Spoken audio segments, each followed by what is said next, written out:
समस्या है, नई बहू है, अगर नहीं तो फिर प्राण त्याग देगी, फिर वापस रहेंगे। तो उनका यदि तुम्हें इतना प्रेम है तो बुलाओ ना अपने ठाकुर जी को। जल में फेंक दिया है, अरे वो पत्थर है, पत्थर का टुकड़ा है, कोई भगवान नहीं, तुमको ऐसे केवल बहकाया गया है, तुम्हारे गुरु ने तुमको बहकाया, कोई भगवान नहीं है वो। तो उन्होंने कहा ऐसा नहीं, आप एक शब्द ऐसा मत बोलिए।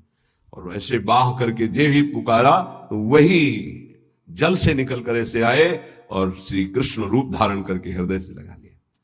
जब महाप्रभु वहां से पधारे, भावावेश में एक दिन काशी के किनारे घाटों कीर्तन महाप्रभु का, और ये भी विश्वनाथ जी के दर्शन करने के लिए जा रहे। जे ही देखा अश्रुओं की धार, रोमांच, और वो कृष्ण नाम की माधुरी छाई हुई थी काशी में। अब लगा कि अब नहीं, अब मान का बोझा मैं नहीं ढो सकता। गए, दंड रख दिया चरणों में, साष्टांग लौट गए, प्रभु अब नहीं, बहुत रोका अपने को।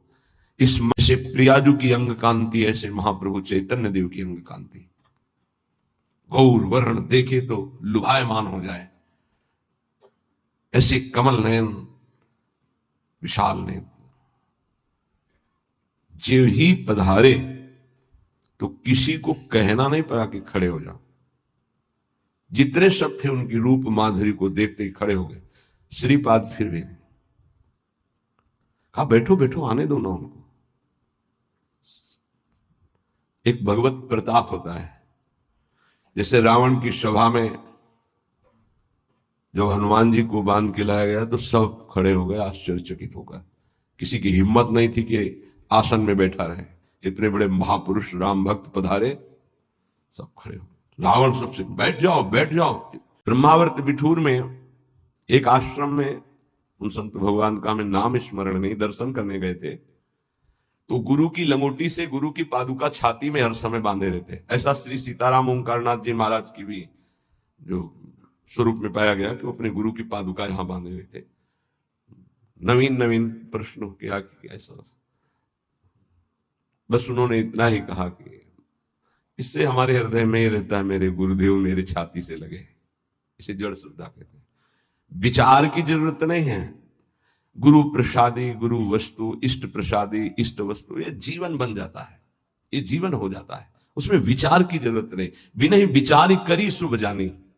हमारी आसक्ति इतनी हो जाए कि विचार करने की गुंजाइश न रह जाए इष्ट और गुरु में। अब का आधार कोई कैसा भी हो, यदि उसकी शरण में आ जाए तो वो दुलार ही करेगा। भगवान का जो शरणागत है, सर्वाधारता, सबका आधार, जैसे पृथ्वी ऐसे वो भक्त सबका आधार। घोर से घोर पापी नीच से नीच आ जाए। जैसे कई ऐसे विक्षिप्त चित्त से संतों का सानिध्य प्राप्त करते हैं और समाधिस्थ चित्त वाले हो जाते हैं। ये सर्वाधारता, भगवान का शरणागत सबका मंगल करने की सामर्थ्य रखता है। किसी से हमारा वैर नहीं, कोई हमारे घृणा नफरत का पात्र नहीं।